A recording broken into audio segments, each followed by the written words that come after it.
Okay, once again, you're welcome to the class. And this time around, we are beginning with psychology of personality. Today, we will just have an introduction into the course, an overview of the course, and then we'll continue from tomorrow. We'll continue tomorrow, God willing. So without wasting of much time, this is personality class. And this course, especially, is one of my favorites in psychology. You know, psychology is the most interesting course in the world because as you are learning, you can actually put it to practice. You can practically see it happening. But then there are interesting, like sub-interesting courses within the course itself. So there is joy, specific joys in the joy. And one of it is personality.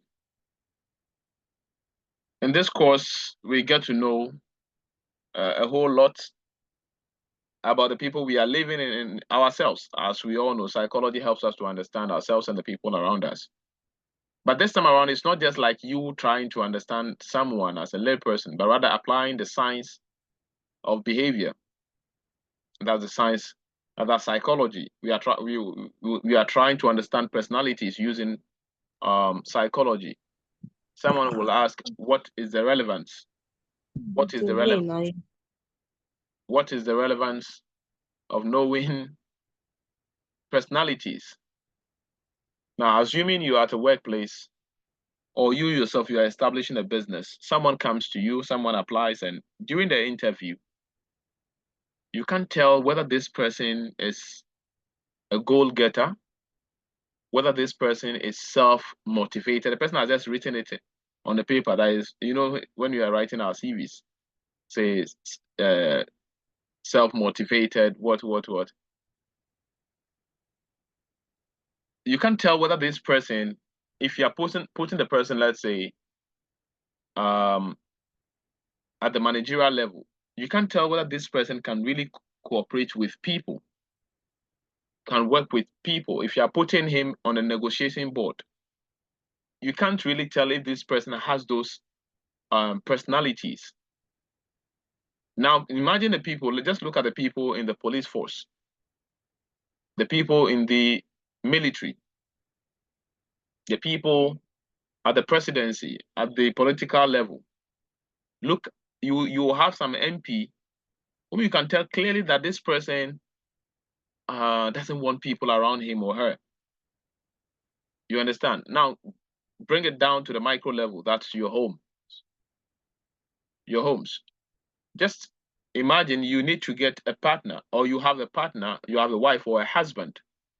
But then you sometimes ask yourself, is he a loving person? Is he a caring person? Is he a giving person? You understand? What are his love languages, or what is his love language? You can't tell all this. You are just using your mind to say, I don't understand you anymore. I don't understand you anymore. You are just wallowing in your doubts. And therefore, you find this course interesting. But before we go into that, let me tell you one thing under the morphological theory, the morphology theory in personality. Let me tell you one thing about it. What the morphology theory suggests. The morphology and the personality suggests that people who are I think I've mentioned this in the face-to-face class before. Maybe we'll meet it here as we're about to study the course now. It says that people who are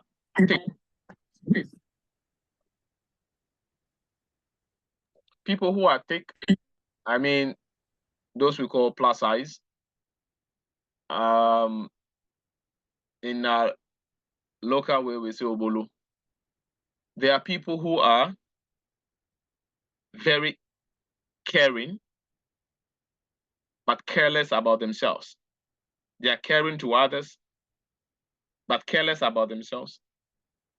And they are very loving, which means that they are very emotional, right? They are very loving. So can I say that it's difficult for an Obolo partner to cheat. Not the men, I'm referring to the females. Then it will be difficult for an Obolo to cheat. You understand? For your Obolo to cheat, then he wants to teach you that because they are very loving, they are very caring. But at the same time, they are very careless about themselves and they are very emotional. Petty, small things hurt them. You understand? Simple things could easily hurt them. You understand? So the next time you are going in for a loving and caring partner, maybe you go in for Obolo, Oboshi, Natoshi, Chocho. You get it? Anyways. So these are some of the things, but that one is under the morphology. Morphology basically is referring to the stature of the body.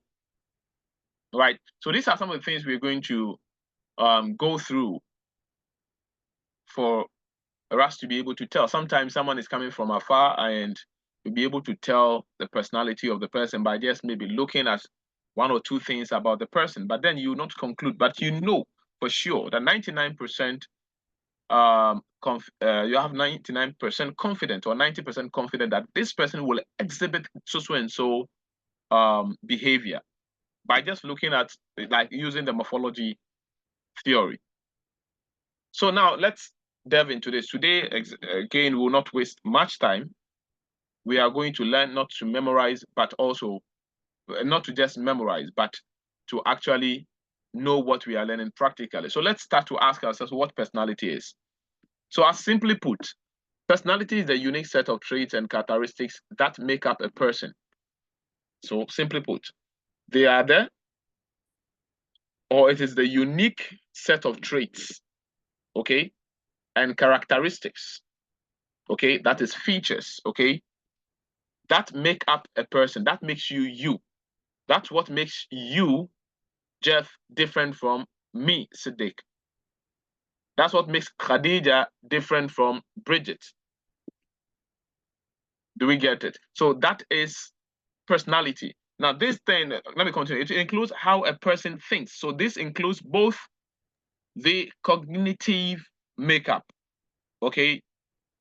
The cognitive makeup is made up of what your thoughts, that's how a person thinks, feels, that's emotion, and behaves. And that is here, the behavior is the response, how we respond to the events around us and how they interact with the world. How you interact means how you consciously respond to, understand, and respond to the events around you. So we have understood psychology from our learning class. Someone, Alberta, is saying she can't hear anything. Is that the same for everyone, or you can hear except Alberta? I can hear. Okay, then I think it's only Alberta. So Alberta, kindly check. Let me type that. Kindly check your audio.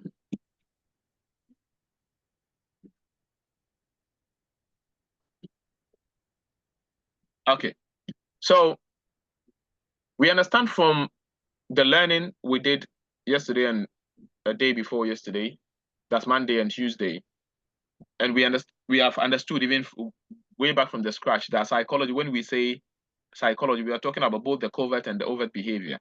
So we are saying that this characteristics that makes you, the traits and characteristics that makes you you, that makes you unique, is both the cognitive, the covert, that's the cognitive, and overt behaviors. So it makes you to understand things this way, and that the way you understand things will be different from someone, will be different from someone's understanding. And the way you respond to things or to events will be different from mine. Basically, this is what personality is about. How you think, how you feel about things, how you perceive the world to be, and then how you respond to it. So you see that there are some people, they don't like mixing with strangers. or let me say even friends, and let's say they are even indoor people, right? They get agitated when they are around people. You understand? Now there's another person too who feels very, very comfortable and happy only when she's with people. Now you see, this is unique to Mr. A and that of Mr. B. They are two different people.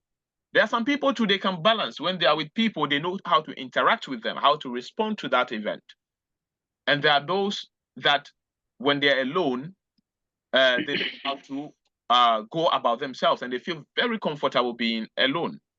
There are some people they will get bashed when they are within people, when they are in a situation where there are more people around. There are some people they love it when exams is approaching. There are some people they hate it when exams is approaching. And I believe those who hate it, we are more.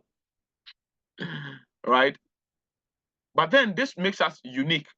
Even the way we how do you call it? The way we anticipate exams and to the way we anticipate exams is coming, we all differ. So sometimes I tell people that this is how you have to understand personality. So this is it. Ask yourself the question. Let's say, take anyone from your families or your friends and ask yourself, something is happening. Let's say, okay, now let's say you have a family, siblings, and you got back or someone insulted, you got back from work or school and they said someone has insulted your mom. Now, if people are there, let's say you are not around, let me use you, okay? If you are to be, people will say that if so and so was to be around, what would they say will happen if you were to be around?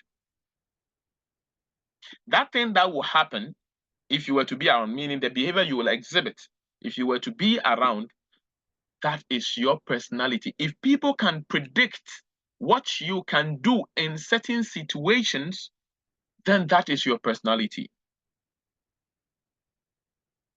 Do you know that sometimes people will say that, oh, if so and so was to be here, like we wouldn't be struggling with this course. Or if so and so was to be around, we wouldn't be struggling with what we are looking for. Oh, if so and so was to be here, like by this time, like there's a light up everywhere here. If so and so was to be here, oh, like this will happen. Now, being able to predict these people's behavior, that behavior you can predict, not the one that comes like once in a blue moon, no. The one that you can predict or people can predict is what is called personality. That is your personality. And don't forget, it's made up of both your internal tendencies or your internal traits and then your outward behavior. We shouldn't forget that. So what does personality include?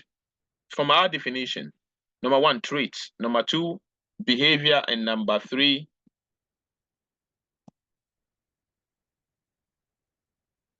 self-concept. So let's go through them. Traits, we mentioned traits, right? That's characteristics. We mentioned behavior. And then we mentioned you, self-concept, how you perceive things around you. Okay, how you perceive yourself and how you perceive the world, how you perceive event. If the people are going to party, how do you perceive that? Is it a good thing? Is it a bad thing? Is it a joyful thing for you? Or is this a disturbance and waste of time? That's self-concept. But let's start from the beginning. Let's start from the top. Traits. So from our definition, you realize that the personality must have traits. Okay, we say personality traits include a person's interests, drives, values, abilities, and emotional patterns. So this all makes up what? The traits, right? So personality traits includes what? Your interests, things you like to do. If you are in your right frame of mind, the things you like to do, it makes up your personality. Okay, your drives, things that motivate you to do things that like what makes you. Why are you in school instead of being outside school? Why are you in school? These are something drove you from within, something motivated you. So your motivational drives is part of your traits, right? There are some people, when they get into difficult situation, that's what motivates them to bring about solution and to make money, or to make a good mark or remark. You understand? But there are some people, when there is a difficulty around, that's what puts them off. That's what switches them off. You understand? So that drives. Values, things you hold in high esteem, such as families, education, politics, abilities, things you can really do. You understand? Not things you think you can do, things you can really do. Right? And then emotional patterns. You understand? Your emotional patterns: loving, caring, cheering, joyful, annoying. You understand? All these are part of traits. Then we also mentioned behavior in our definition, where we said that personality is a unique set of traits and characteristics that make up a person. Make up a person. It includes how a person thinks, feels, and behaves, and how they interact with the world. So behavior is also part of it. Now, what do we mean by behavior here? If we have mentioned traits and we have mentioned even emotional patterns, say behavior here, we mean personality is a pattern of behavior that can be consistent or predictable, which I mentioned. So if you are not around, and people can tell, if you were to be around, this is what you are going to do, then that is, so personality, behavior here, we are talking about the outward behavior. Because like we mentioned in the learning class, the way you process things mentally or cognitively or covertly will reflect overtly, will reflect outwardly, right? So bring all these three things together. We also mentioned self-concept. All the three must come together to form personality, right? So self-concept, we say personality includes how a person thinks about themselves. So how you perceive yourself, how you perceive your abilities, how you perceive your values, how you perceive yourself and the things, the world around you, they all make up your personality. So for example, how does personality develop? We'll be looking at this. We say that personality is thought to be influenced by genetic and environmental factors. Now, this is also known as the nature versus nurture. That's nature versus nurture concept or theory or theme. We say that your personality is made up of both your biological makeup or your biological traits, and then, sorry, what did I say here? Nature and nurture. So the biological makeup is the nature, okay? And then some people argued that is the historical background of it. Some people in the olden days, they argue that our personality is made up of nature, right? It's made up of purely nature. Your biological makeup, that forms your personality. No matter what the world will do, no matter what the environment is, you become your biological traits. Now, some people at the other hand, or the other side, also argue that it's made up of, your personality is made up of nurture. It doesn't concern or doesn't take into account your biological makeups, right? Whether you are thick or you are slim, or this is the level of your hormones on whatever, about taking all this chromosome thing into consideration. They said, no, it doesn't matter. It is about the world you live in. So this is where we ask the question, someone who says he's gay,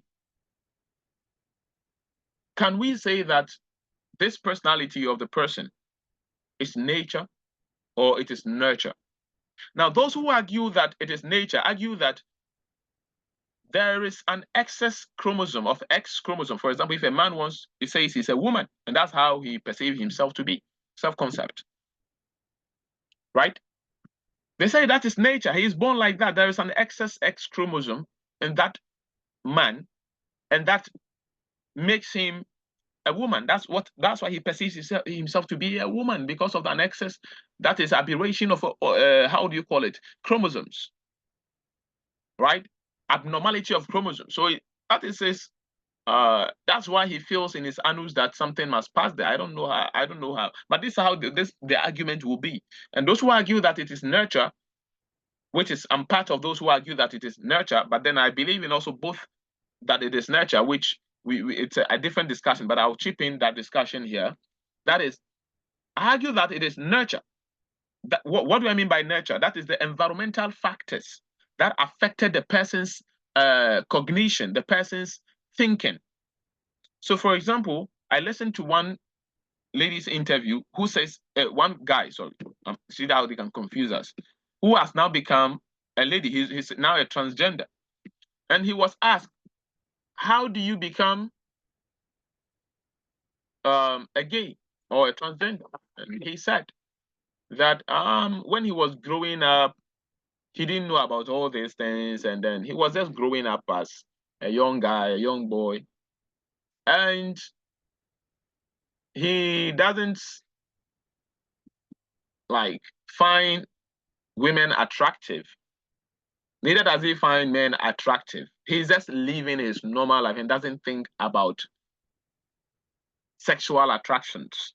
So one day he was watching the television, and then there was an argument about the topic gay and what they do.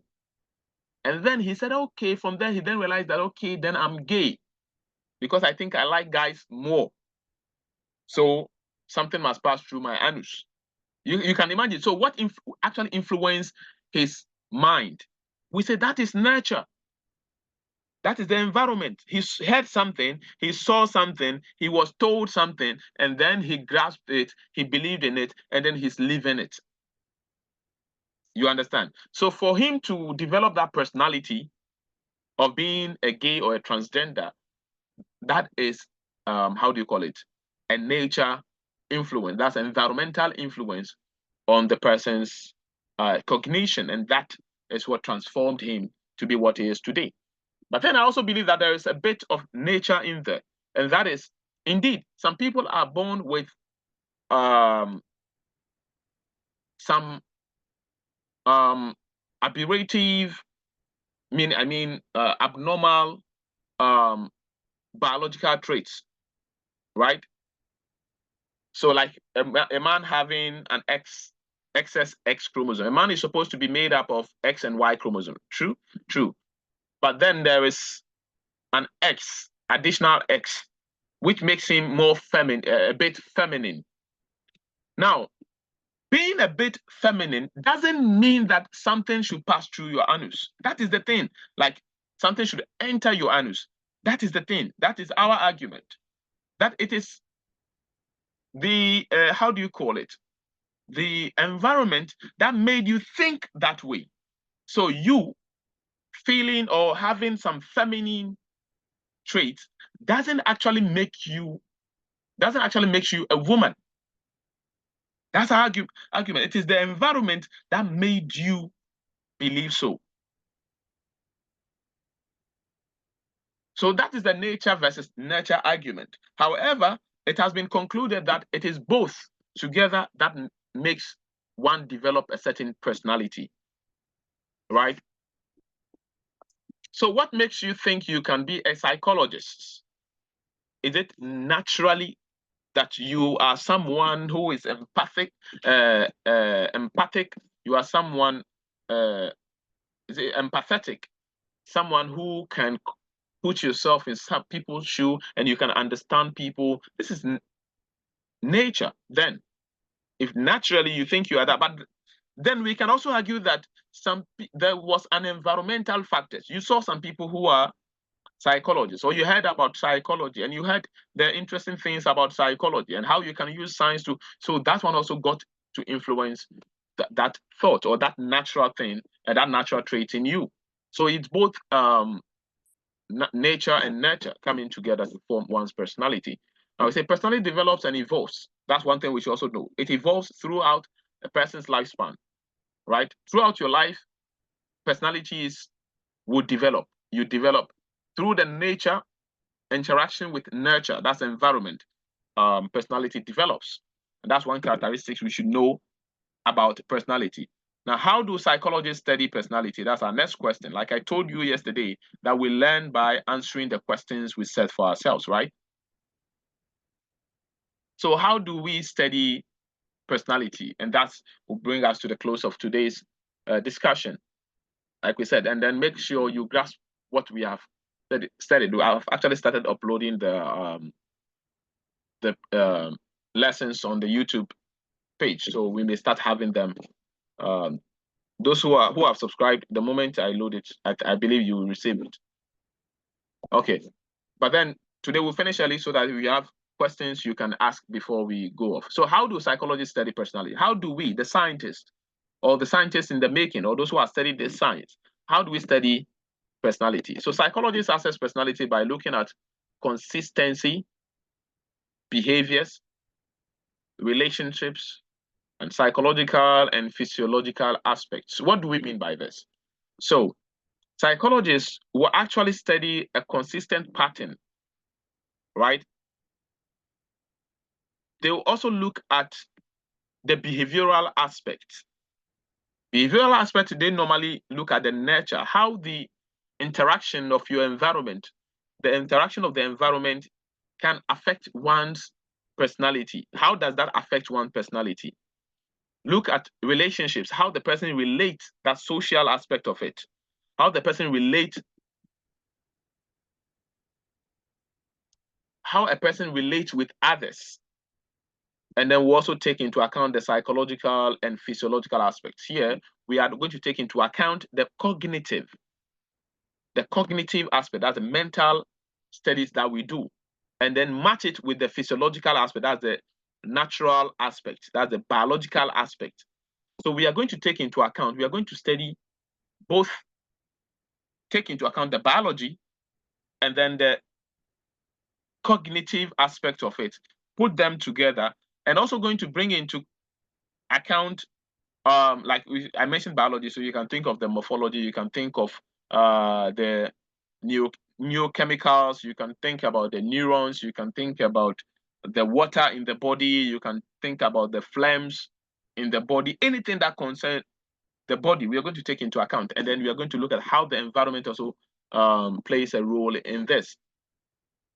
Now, on this note, like I said, I don't want to prolong these classes so that we may have time to actually go through them once again, and then we get to understand them properly. So when we say personality, what do we mean? Ask yourself, what are the main features we brought up? We brought up that there's traits, there's behavior, and there's self-concept. Let me quickly go back to that. Good. So the traits, under the traits, what did we say under the traits? Okay, behavior, self-concept. Now, all these three things come together to form personality. How do we study, how does personality develop? We said it's both the nature and nurture coming together. That's how it develops. And then we say that one thing you should put in mind is that personality develops. We also mentioned that personality is predictable, right? And we ask how psychologists study personality. They bring all the factors together, such as the cognitive makeup and then the biological makeup, and also the nurture.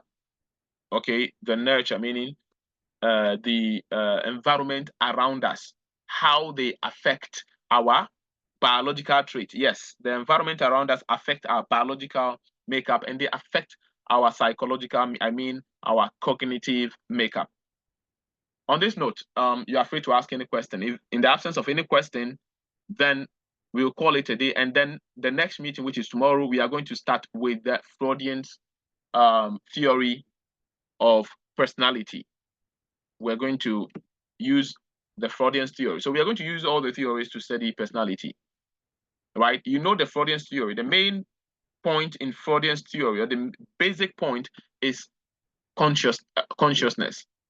But we are going to rely more on the unconsciousness, how consciousness affects the unconsciousness and how the consciousness later come up to affect the consciousness of the humans. So we're going to use the Freudian theory, and there's a lot of interesting things for us to learn under the Freudian theory of personality. That will be our next meeting, and that will take us a lot of time. Unlike the learning where I took 2 days to do the introductory part, this one we are done with today, and tomorrow we're on full speed.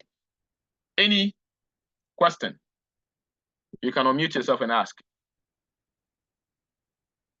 In the next 10 seconds, if there's, in the absence of any question, we call it a night.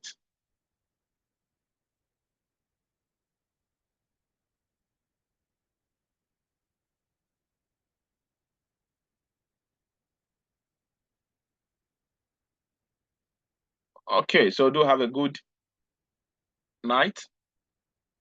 We meet tomorrow for the full action.